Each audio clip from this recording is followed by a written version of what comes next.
You good to record, Dan? Are you good to record? Yeah. You don't have to get into it, but you're not, the day after. Oh, no.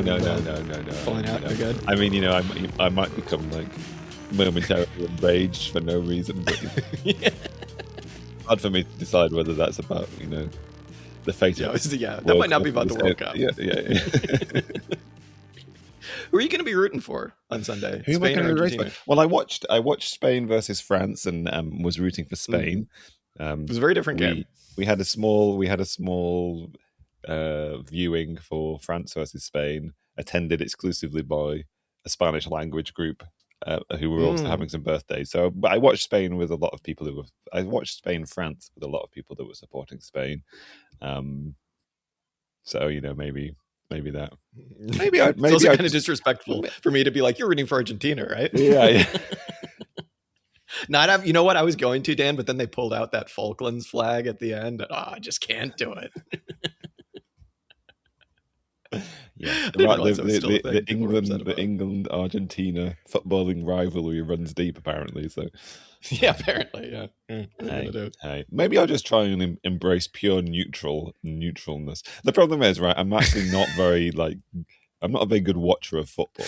I'm trying to learn how to watch football and how to know what the tactics are, and but have something clever to say. I'd love to be the person that had something like astute to say on how well a team was playing or not playing, but I don't. So that's why I need to sort of like jingoistically support England. Just give me something to say or something to yeah, a take. You need a take. I noticed every single person who had something to say about England's performance all said the phrase "park the bus," and I was like, I did. These people all just learned this phrase 5 minutes ago. I don't think. I was like, it's all the exact same thing. What are you gonna do? It is what it is. Yes, exactly. Yes, everybody's gotten very excited about Dan Burn, so suddenly I need to be excited about Dan Burn. Not having ever heard of him before. Yeah, exactly. Oh, well, it's like how I pretend to know something about sabermetrics. I go, oh yeah, on base percentage, X Womacan, sure, yeah. What are you going to do? All right, well, it's not coming home, Dan, unfortunately. Not coming home, maybe one day it will. Very sad. Not this time. I've made peace, I've made peace. Yeah. I think I've watched England lose with you. I think multiple times, actually. I was thinking of that today. There have been a few times we've seen that together. What are you going to do? Shame is what it is. Better luck next time, I suppose. Yeah, that's pretty much all I got to say on that. Should we talk about the essay? What did we read, Dan? We read another essay by Hal Draper. I think perhaps I have it in it's been a little while since we've read any Hal Draper. But I sort of have it in my head that if I was to be a disciple of anybody's, maybe I'm somebody who just looks for a master. I'm just looking for somebody to here we go to tell me what to do. And I was just I just cycled back round to maybe he's the one. And the problem with Hal Draper is that there is a set of gargantuan texts that he wrote, which I think would be quite expensive for me to gather together, and then even more impossible for me to read in its entirety. So I am wondering whether the actual thing to do is to just slowly work my way through all the texts on whatever that website's called, Marxism.com or Marxist.org or something. And so picked another one at random, and no, not entirely at random. This time we read an essay of his called "The Theory of Self-Emancipation" in Marx, the principle of self-emancipation in Marx and Engels. Partly, I suppose, inspired by the reading 2 weeks ago when we read that essay on decadence, but a lot of the thrust of that was served, I suppose, to remind me that that sort of class struggle is entirely central to Marx's theory of the unfolding of capitalism, and also this principle of the job of the emancipation of the working class being responsibility that should fall to the working class. Sort of pushed me back in that direction, I suppose. So I sort of, when I saw this essay and saw its topic, I thought, maybe this is the one to go for. I mean, unless it isn't, assuming that it isn't already blindingly obvious, we often just pick something at random and then see how we feel about it. No, You know, no. there's no like this. I've read this essay and it's going to be great, so let's talk about it on the podcast. Maybe this sounds like it's got a good title. Should we read this and then hopefully be able to, How many pages is it? put something? Yes, there you go. Yeah, I enjoyed this. Yeah. I thought it was really, really good. Yeah. It was nice to get back into Draper. Draper's such an interesting guy because like he's somebody that I feel like everybody reads. And it's so funny because if you were to replace Hal Draper with like Gilles Dauvet, so many people would be like, and just leave the essay exactly how it is, so many people would be like, fucking loony leftcom, loony ultra leftist. But like he's so great because he just cuts right through all of the kind of bullshit, probably because, as you say, he wrote the exhaustive multiple volume work on everything Marx and Engels ever wrote, or Marx ever wrote, I guess, and the development of his theory of revolution. But also just because he was active in like Trotskyist circles, is my understanding, and like the Socialist Party of America and stuff like that. And because of that, I think still is, held in high regard by a lot of people, whether or not they like kind of follow what it is that he's saying here. Hard to say. Also hard to say how this would really get applied to social democracy, specifically in like a Trotskyist context. Be really interested if anybody knows if there is something that he wrote kind of about that.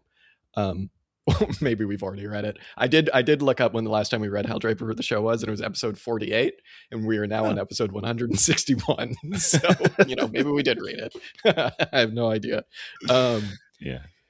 But yeah, I really dug this. Read something and forget and do it again. I don't think we've done it yet. We've almost done that with Ellen Meekson's Wood multiple times, which would be fine. No one who would notice. That would be fine. Yeah. We just call it intentional, Sometimes I think it might be quite good to revisit some of these things. Yeah, episode 200 to 400, we're just going to go back and just reread everything we've already read. Yeah. I mean, this was interesting.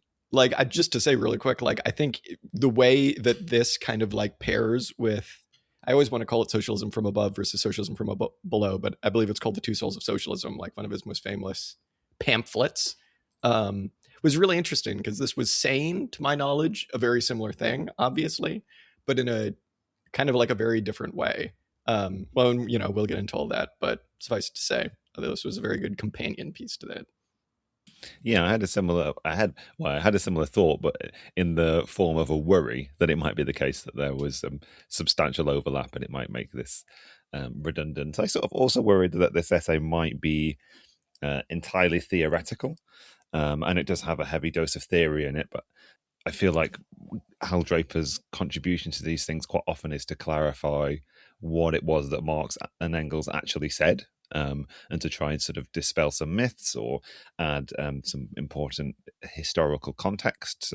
Something like obviously one of the essays of his that we've read in the past is an essay on the theory of the dictatorship of the proletariat, and what he did there was to sort of like put that theory in historical context and say, why did Marx use these words at the time when he did?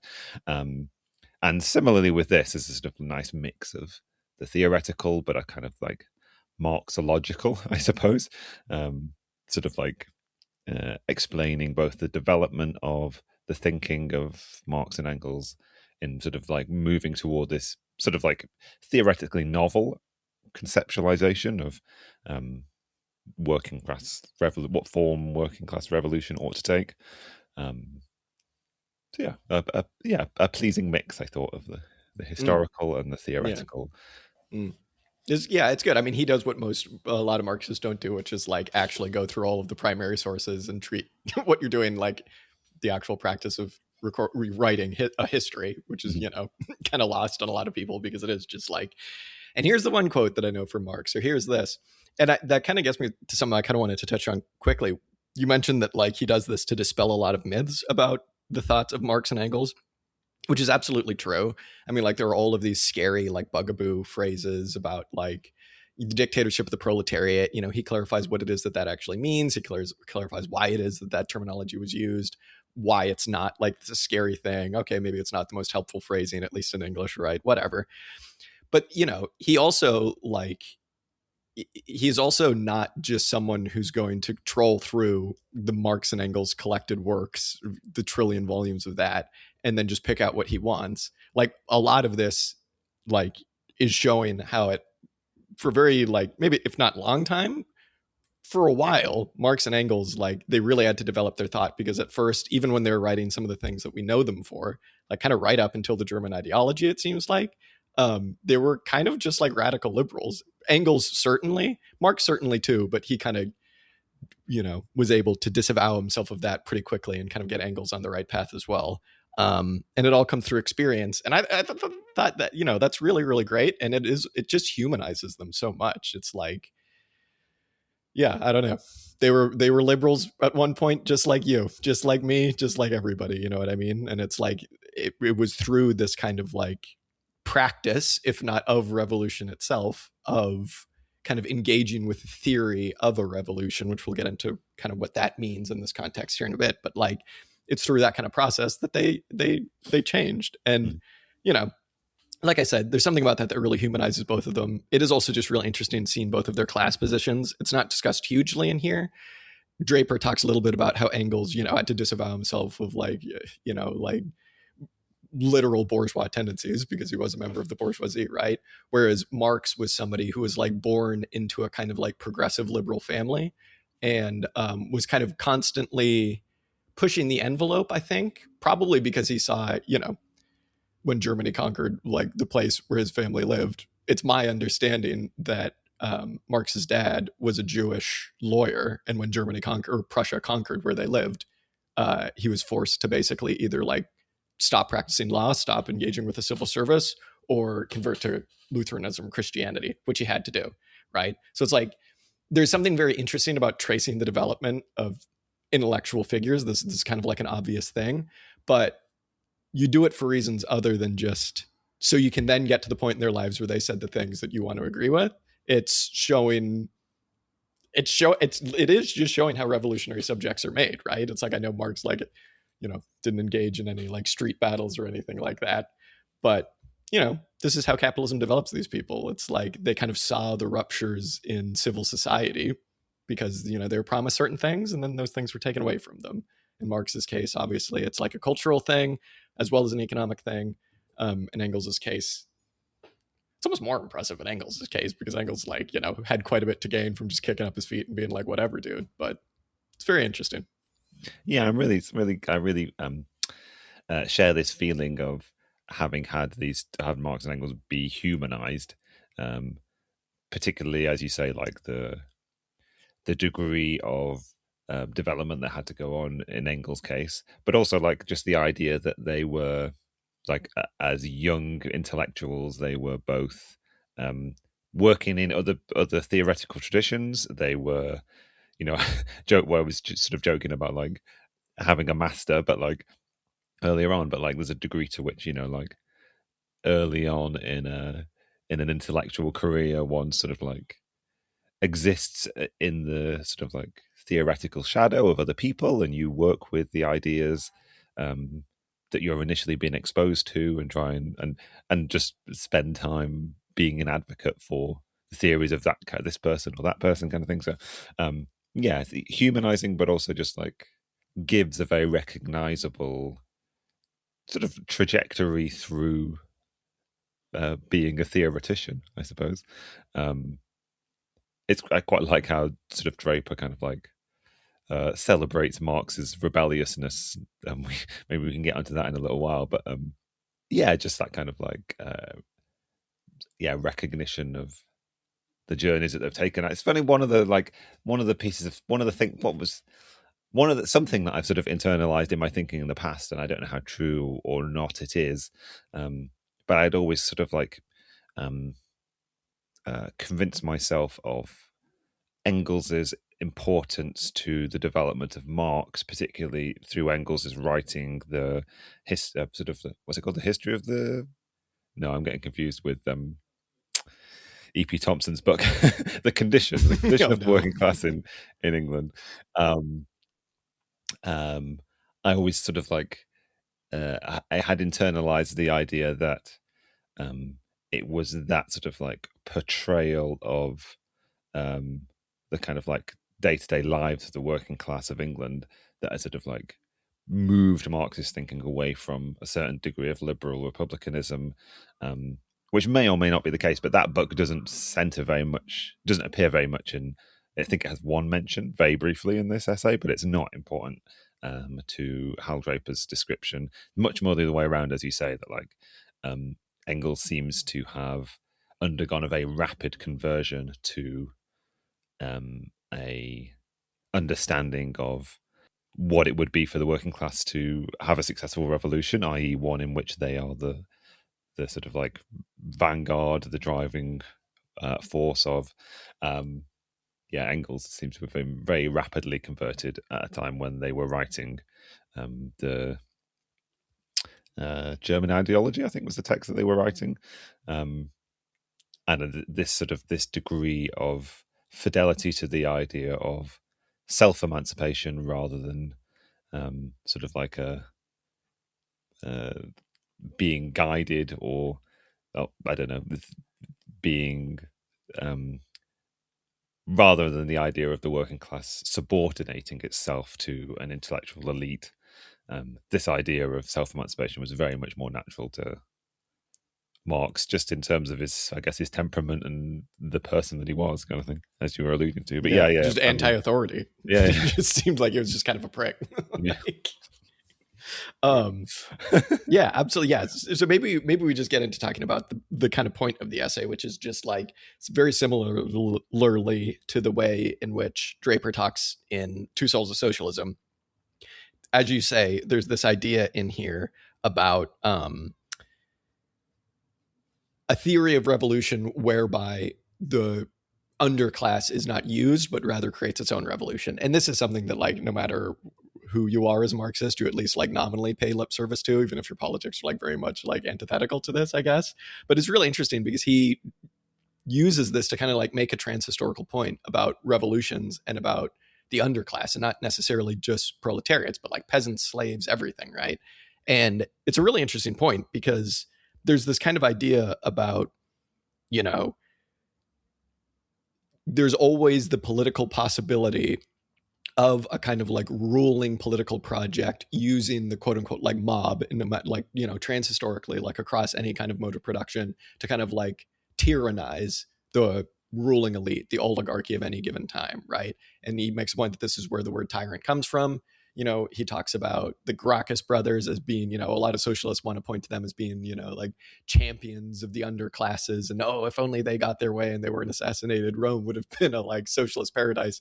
He very astutely makes the point that like these were aristocrats who were basically just using this anger, that was, underpinning Roman society to kind of like further their own aims and to kind of like use it to kind of like beat the more established oligarchical and aristocratic powers of Rome kind of like into submission. Wound up failing, unfortunately. But it's a really interesting point, right? Where it's like, this isn't just a socialist revolution thing that you have to be careful of. It's like politicians will always try and use, they'll always try and use the underclass because they realize that it's like the most potent force in society. And whether you're a slave, whether you're a peasant, whether you're a prole, like there's always going to be this simmering resentment against the established order. And if you represent a faction of that ruling class that needs to see things shook up, Republicans have done this quite a bit in recent years.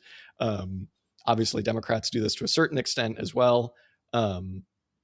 It's just very interesting. It like I said, it kind of takes this idea of socialism from above or socialism from below a step further to kind of make this trans-historical point that I found very enlightening. And, he said something about Rome for one sentence. And I was like, all right. Yeah, get on board with that. Yeah, one of the difficulties that I did have with this essay, and I think it's a symptom of it being so short, is that I struggle to some extent to work out the exact dynamics of this trans-historical relationship that you were just alluding to. This idea that it's a common feature throughout history for ruling classes to rile the mob up, rile the lower classes, be combatants for them in a kind of like inter-class conflict. So I did like this idea that there is a danger of working class accidentally allying itself with some element of the ruling class to fight an intra-ruling class battle. But then there's also an element to this where the leaders of the mob in this, the kind of like the bad agents in this form of revolution, are cast as socialists, as sort of like being self-identified socialists. Now, we've definitely come across this idea. We've come across this idea in this previous Hal Draper essay that we've been alluding to, but it's also featured in this, obviously, that there have in the long history of socialist thinkers been those people that sort of Marx might categorize as being utopian, where they have some kind of theory for how society should be radically transformed, and hope that the working class will install them as the new rulers of the new society, kind of thing, to institute their particular version of socialism. But yeah, I just did struggle to know whether how Draper was talking about like particular elements of the socialist movement leading the working class astray, or in capitalist modes of production, and obviously, like in a pre-capitalist mode of production, Hal Draper in this essay doesn't have the time to spell out all the different class relations. You know, like how many different, when he says elements of the ruling class, does he mean people in a ruling class who have the same, are in an equivalent class position as like two capitalists are in an equivalent class position, or are we talking about, I don't know, a sort of slave owner in antiquity versus somebody who makes their fortune purely in, I don't know, overseas trade or something, like having different relationships to the mode of production. So obviously history creates all sorts of different diverse situations, and it's not incumbent in Hal Draper in a 30-page essay to spell out all of these different situations, but these were some of the questions that I had, whilst also sort of like really appreciating the sort of tenor of his overall historical, I don't know, sketch, I guess. Yeah, it's fair enough. I feel like he was also just intentionally trying to avoid being like, I'm talking about Stalin. You know what I mean? Yeah. I mean, but I mean, it's a fair point. If it sort of cries out for a sort of like thorough definition of what it would mean to have a socialist ruling class, kind of thing, or what the ruling class of some deformed socialist state might be. But as you say, maybe avoiding, speaking in veiled terms is the best approach. Yeah. He's doing like a satire. He's talking about the Gracchus brothers, but he's really talking about Stalin and his cronies. I mean, it's an interesting point you bring up. And I think one of the points in here that I think would have been really interesting to see him elaborate on was when he started talking about how across societies, whether it's, socialist revolution or again, one of these like ancient medieval, whatever, pre-capitalist revolutions, like whenever certain segments of those ruling classes try to use the quote unquote like mob or the underclass to kind of further their own political aims, to kind of tyrannize the other segments of the ruling class, he makes a point that like the masses always will overstep what it is that that ruling element wants them to do necessarily, right? Because they like see a figment or a, like a breach. They see a breach in the way that society is they're told society has to run, and they kind of run with it. This is, classic French Revolution. This is like, every revolution from like then onwards, I suppose. English Revolution, I suppose, too. But it's interesting because he then kind of just like, as almost as an aside, is kind of like, but when you have a revolution that isn't explicitly being carried out by the proletariat, even if it is this kind of one where it's, being funded by elements of the ruling class to do a kind of like revolution from above type thing, it always winds up in chaos, like directionless chaos. That was a really interesting point, because he's basically making a point about what it actually means to be a prole and what it is that makes the proletariat so like historically unique, right? Nothing to lose by throwing itself completely up against the class society that lives in. Whereas like, peasants, perhaps not. I mean, maybe peasants could do socialism. Seems a bit hard to kind of imagine, because, you kind of look at like maybe historical Jesus or like the peasant rebellions in Germany in the kind of like high Middle Ages or whatever. And it's like, yeah, you kind of see revolutions that are more so about wanting a bigger piece of the pie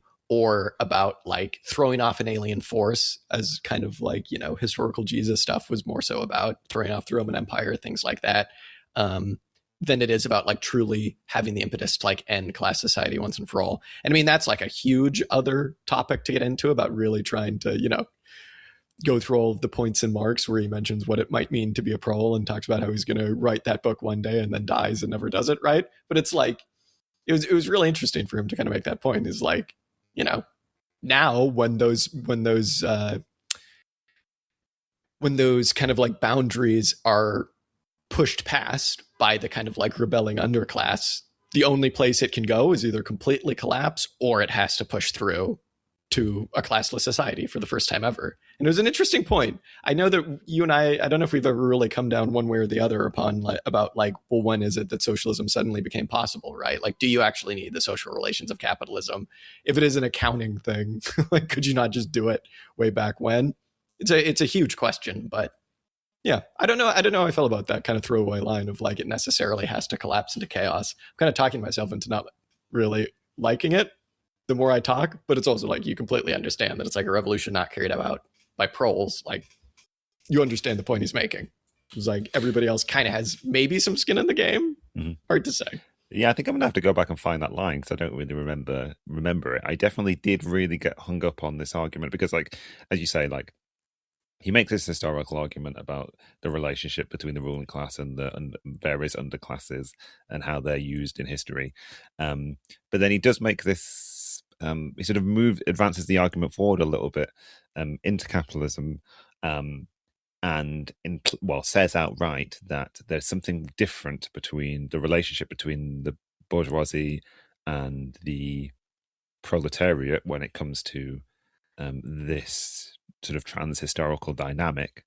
And what he says is that like the proletariat is in a unique historical position because they have inherent, and now I'm speaking sort of in generalities, I'm not sure that I understand or agree necessarily, but they sort of have an inherent program for the society they might like to implement if they were freed from this relationship of subordination to being led by either a bourgeois or a socialist ruling class. If they were able to direct the sort of revolutionary change in history purely predicated on their own, or sort of on internally class generated ideas, there is a natural program for what that change would look like. And I'm not sure what that is. Like, I can sort of imagine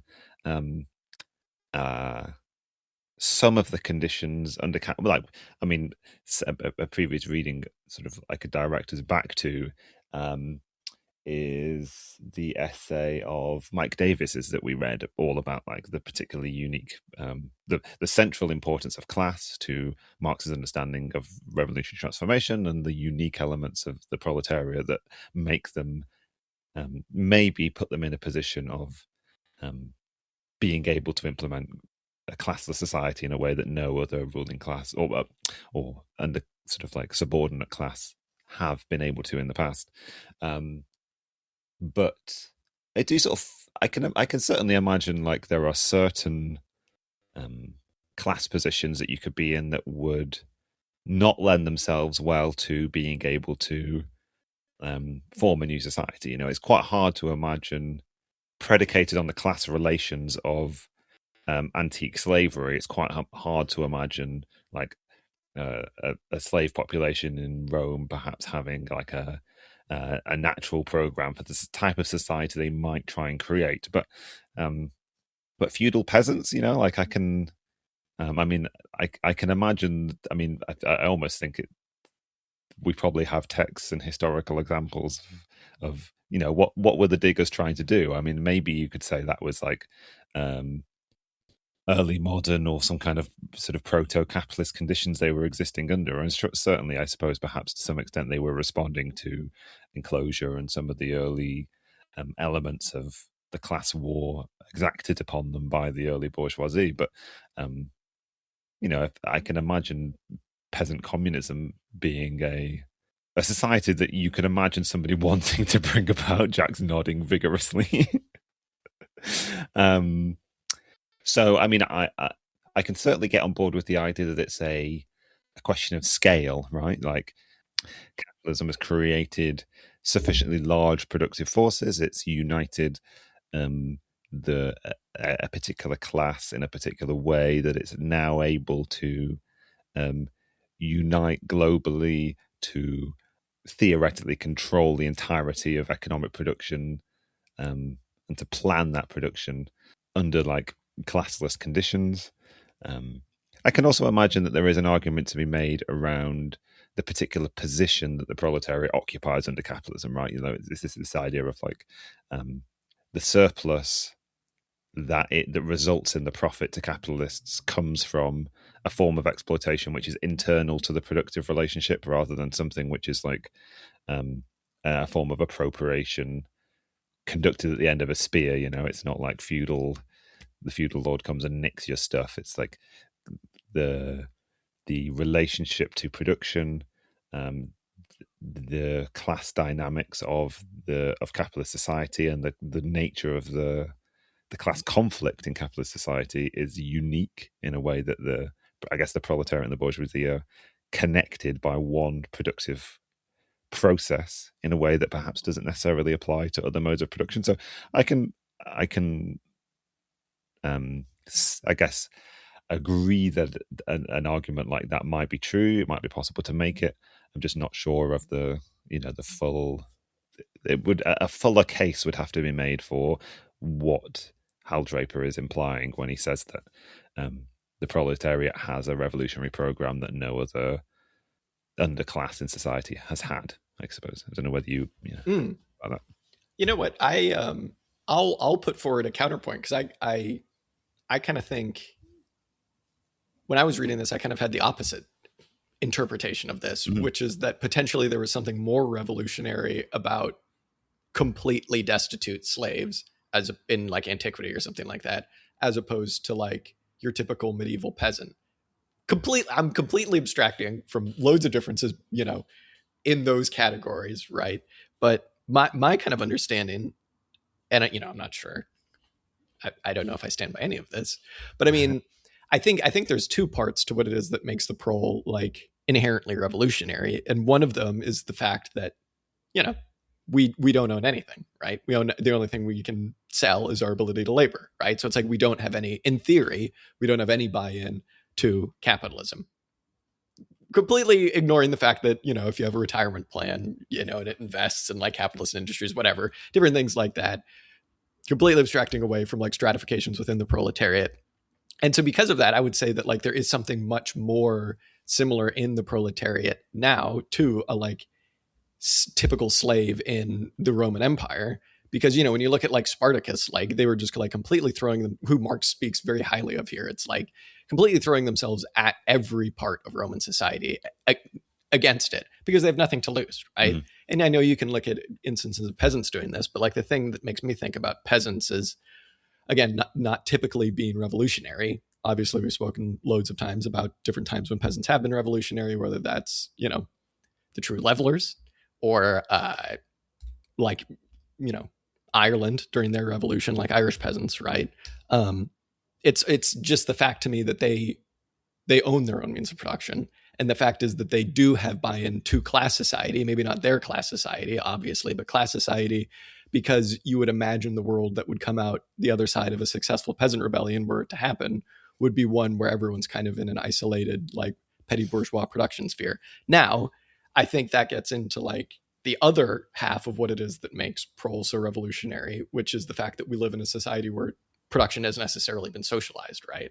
So it's like this kind of interplay between inherent qualities of the proletariat as well as the kind of like qualities of production under capitalism, I think, that combine together to make an inherently revolutionary class, whatever that means, inherently revolutionary. Let me know when that happens. But like, yeah, it's interesting because I definitely, at the same time though, I definitely see what you're saying about like, well, what would Spartacus's society have looked like? What's the model for Spartacus's society?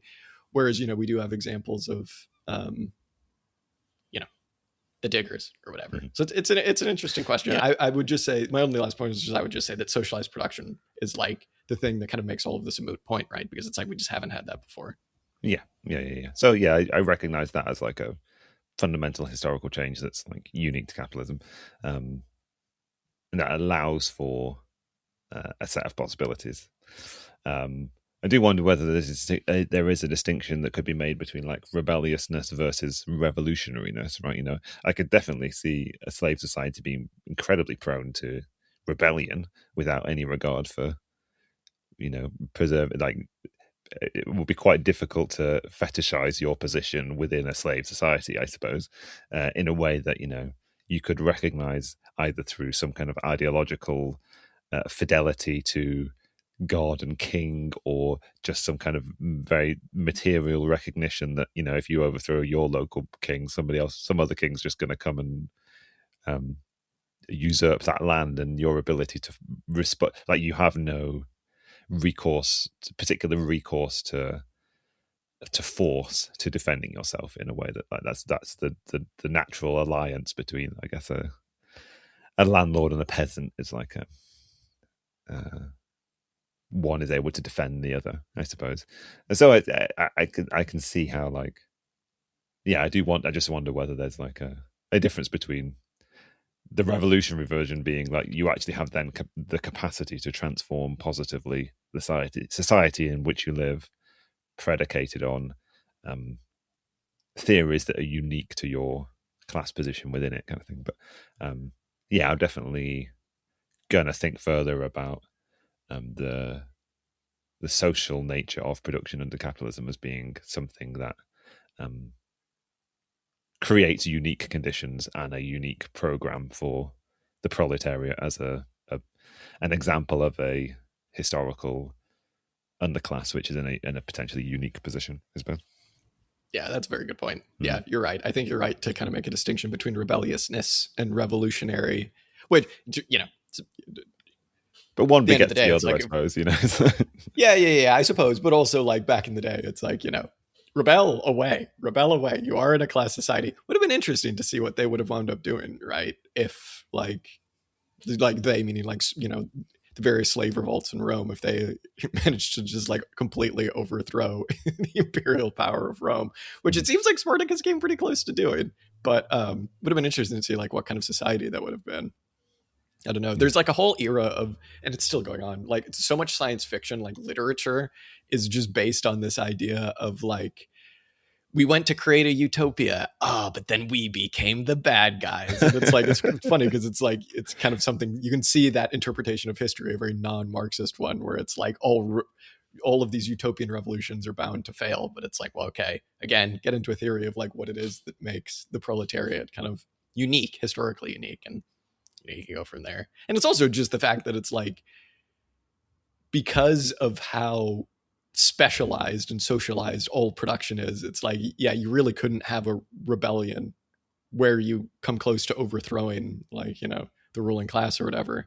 And if you didn't do socialism, you would just completely revert back into like the dark ages. You know what I mean? Because it's like, okay, now everybody just produce all of your own stuff. It's like, no, you necessarily would have to still, like, at first, I suppose, like, have to reckon with this heavily socialized productive apparatus.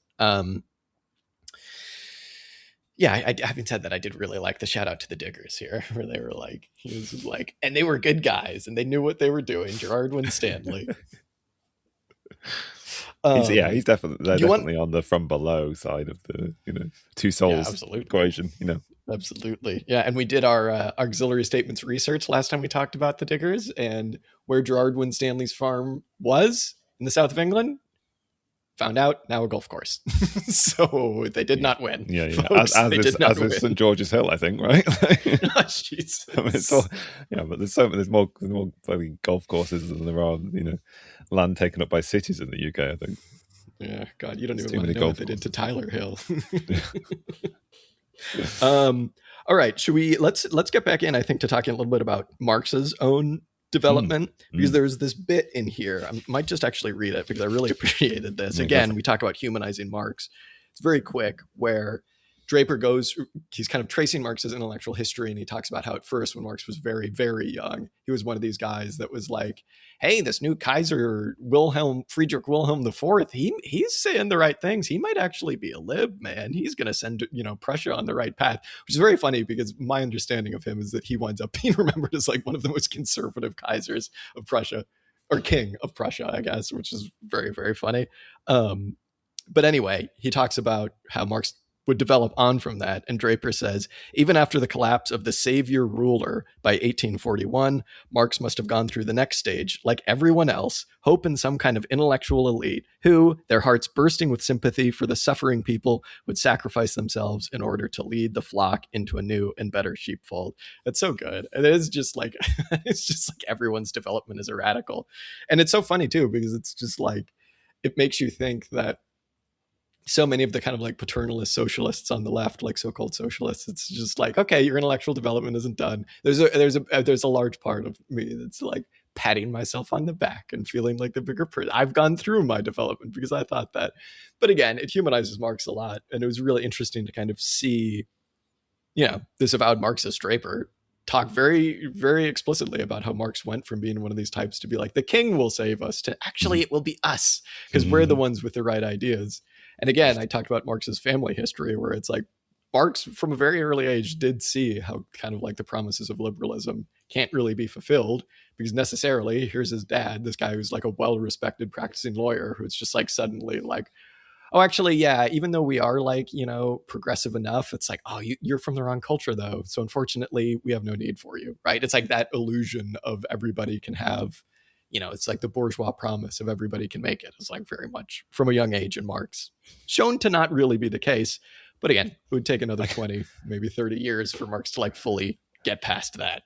I kind of got the impression that Draper was making the argument that Marx was almost like superhumanly immune to some of these kind of like strains of thinking. Like, he definitely he implies that Marx will have, as you say from that quote, like will have fallen into some of these pitfalls simply because they were the common thinking of the sort of like liberal young Hegelian milieu, I suppose.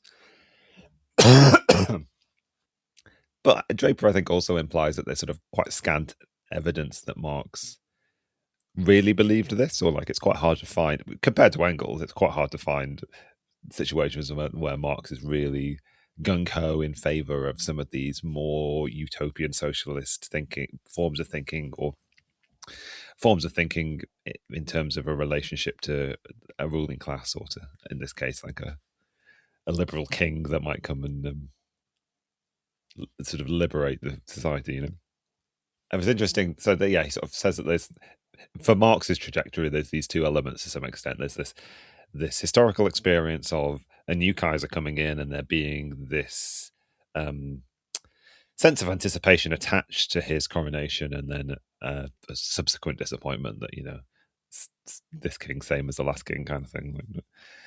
They're not secret liberal, and then also there's this element of like Marx's experience with academia and realizing that if he were to go down the trajectory of becoming an academic, what he would subsequently become is sort of just a mouthpiece for I don't know, like received ideological thinking of the society, forced into this position through a relationship to the state and to the bureaucracy, to being like, yeah, subservient to received ideology.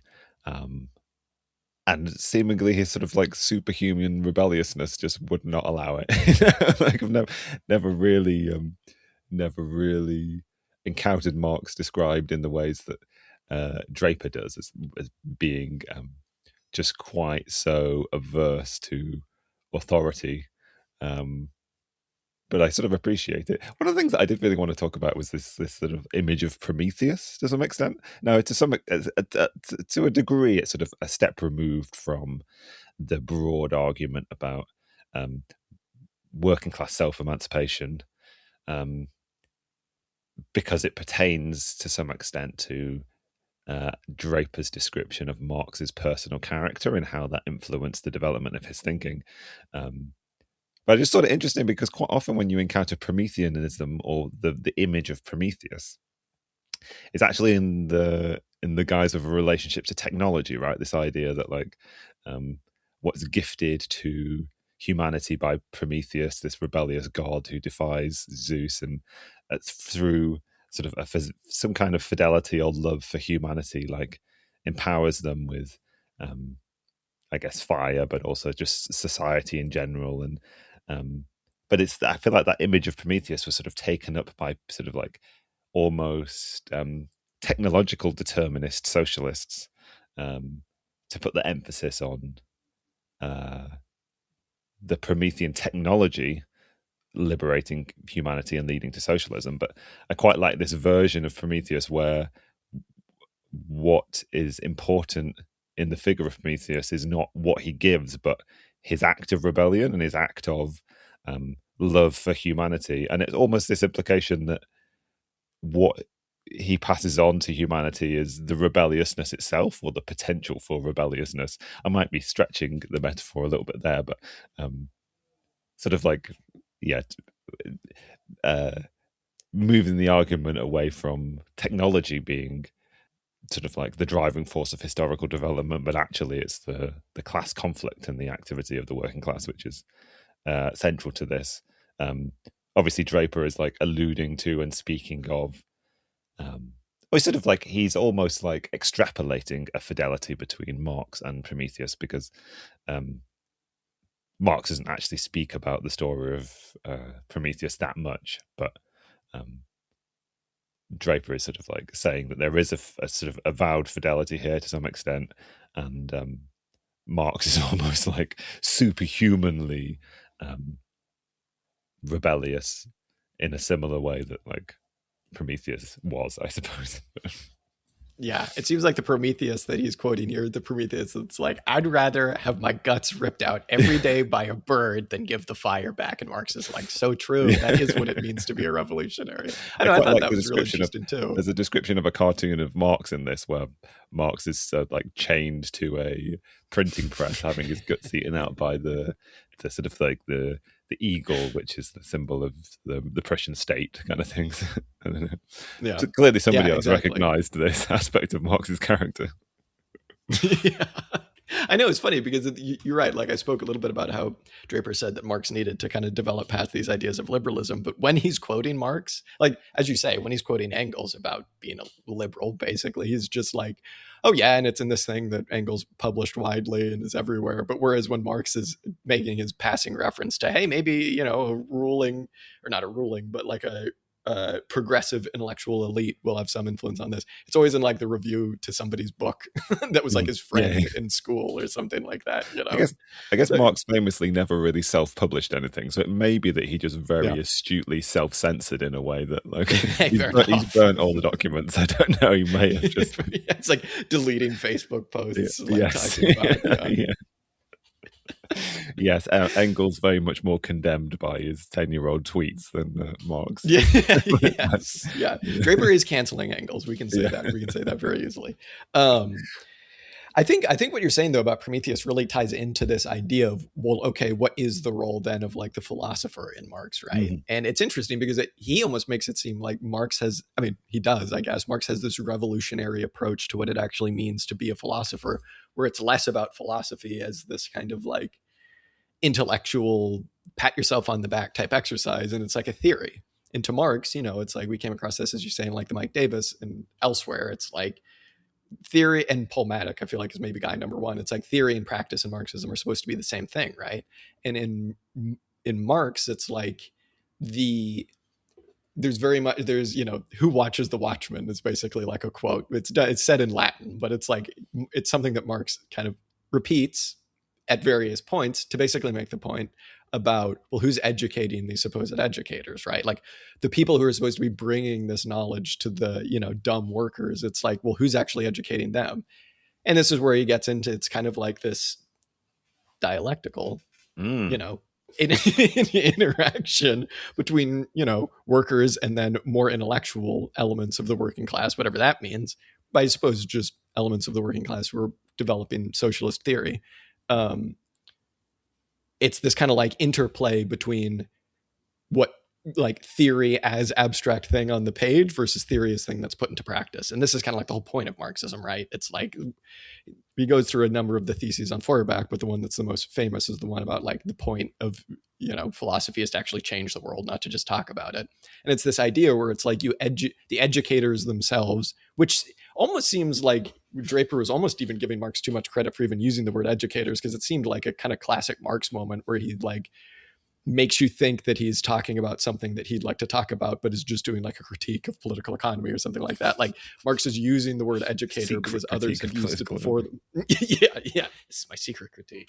It's like he's using the word educator because other people before him have used the word educator as this kind of like Promethean brackets bad way of like dealing with the working class, this very much like socialism from above type thing. Whereas Marx is using the term educators to be like, well, you only get properly educated by struggling, right? Like you only get properly educated in socialist theory by putting it into practice and by seeing what works and what doesn't. And that just is the act of revolution. It's this like constant thing of constantly preparing yourself, preparing everyone else in your neighborhood, all over the place to kind of just like struggle against the existing class society. And, if this speaks to anything, it speaks to our conversation, I think, with Phil Neal, where we kind of put it in much more like blunt terms, where it's like, well, what are you actually doing? Right? Like, what is your supposedly socialist organizational group doing to help people, doing to better people's circumstances as a way of kind of like practicing this act of rebellion?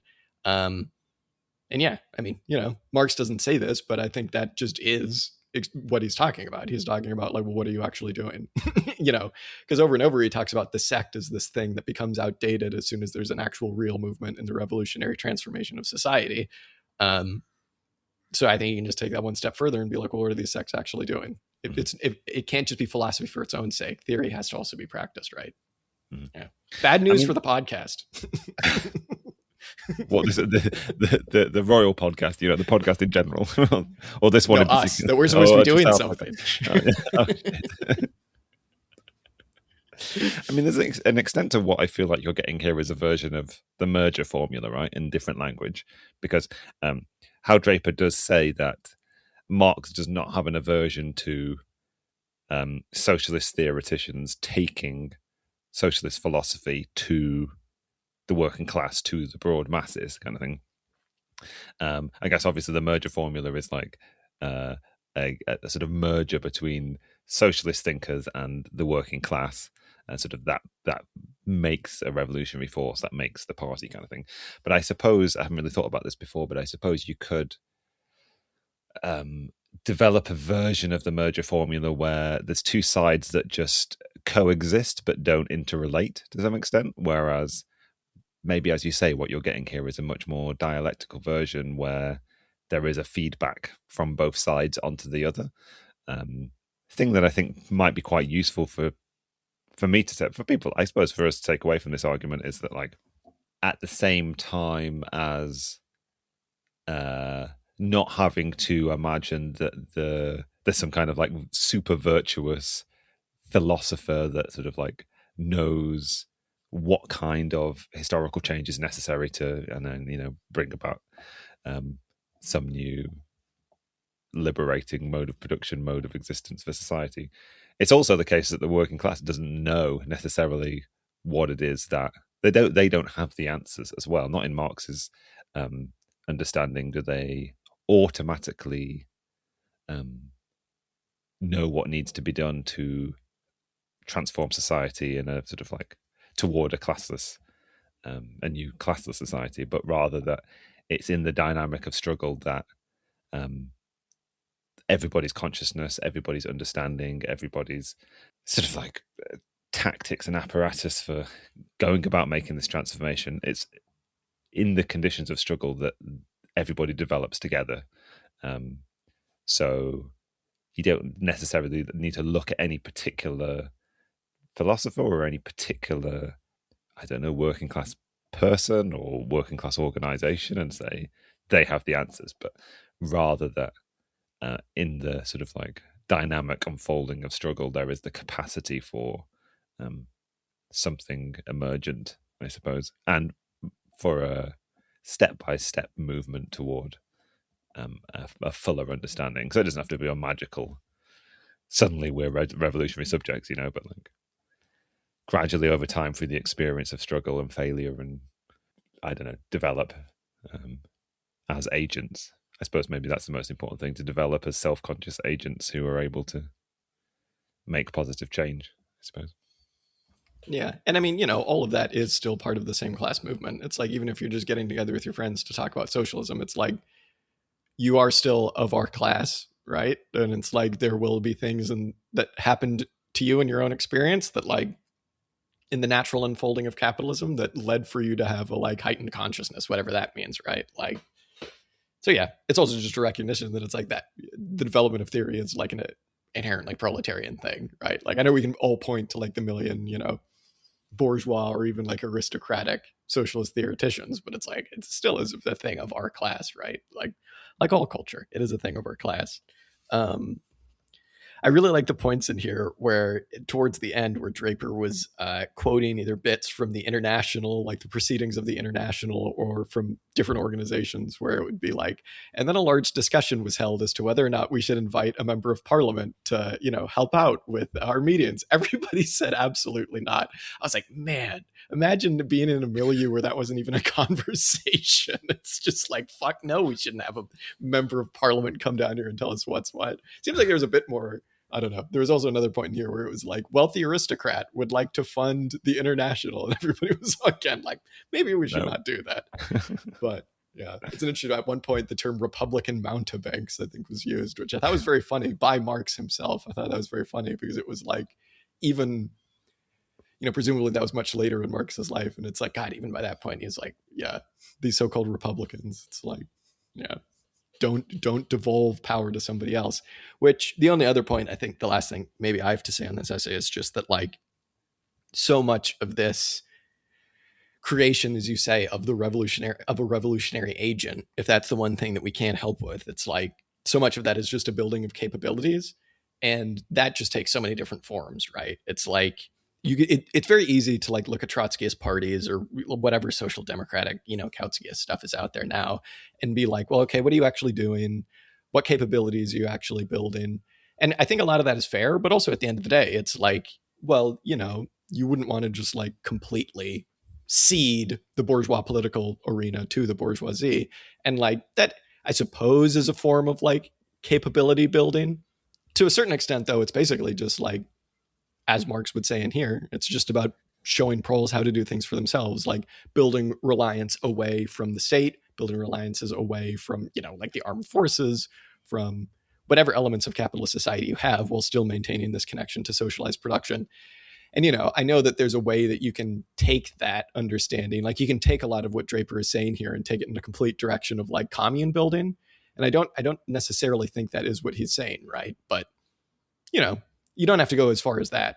There are very much like small ways in which you can build capabilities amongst your class to like prepare for, an abrupt event, to put it in terms the French would understand. But like, this can take many forms, I suppose, is all I'm saying. And I think trying to have a one size fits all approach to like consciousness building and to like revolutionary agency is like, it's alienating and it's doomed to fail, And I would say that goes as much as a way in like a social democracy way, where it's like, nope, this is what you have to do. It's like, well, there's quite a bit more that would need to be done than electing people to like, the DSA or whatever. But like, struggle takes on loads of different forms, and it happens in loads of different circumstances and environments. So it's just about finding which one works best for you, I guess, to struggle within, if that makes sense.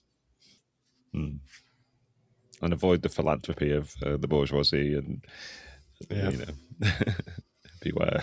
All right. Anything else to say? Was there anything else good in here? It's a good essay. It was really good. Yeah. I mean, one of the things that I did quite appreciate at the end when he's discussing the Paris Commune is that, like, it sort of put my understanding of, it gives some context to what I understand Marx's response to the Paris Commune to be, because I feel like Marx sort of like wrote texts outlining his critique, but it wasn't very critique forward. And there's a discussion in this how Draper says that a lot of people were critiquing the Paris Commune for not doing X thing or Y thing. They should have done this. They should have done this. And I'm quite sympathetic to the Marx that's put forward here as being somebody that's just recognizing that the working class is just doing it on its own and not letting itself be led. And that's the thing that we should be celebrating more than like any particular programmatic thing that they come up with.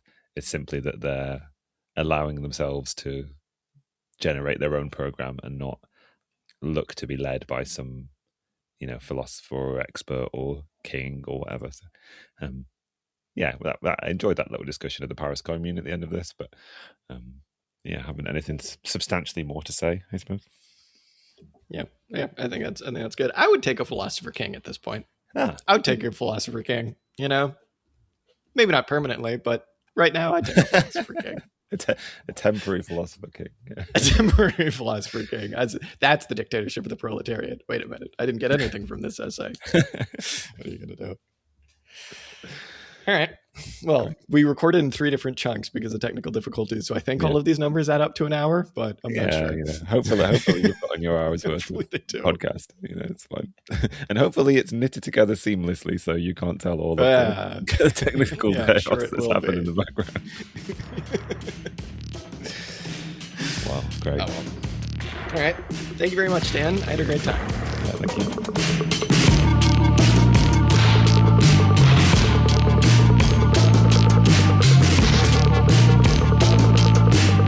Hey everybody, Jack here. Thank you so much for listening to this week's episode. The song that you heard on this episode is Music to Kill Bad People To by King Gizzard and the Lizard Wizard. You can go ahead and check this song out much more on their Bandcamp at kinggizzard.bandcamp.com. If you want to go ahead and get in touch with us, chat shit, tell us if we're wrong, whatever you want to do, you can go ahead and do that at auxiliarystatements@gmail.com. You can just send us a message there, or you can get in touch with us on Twitter, on Discord, on Instagram. You're a smart person. You can find these places. We got a YouTube. We post stuff there as well. Sometimes we stream. Thank you so much for listening. Till next time.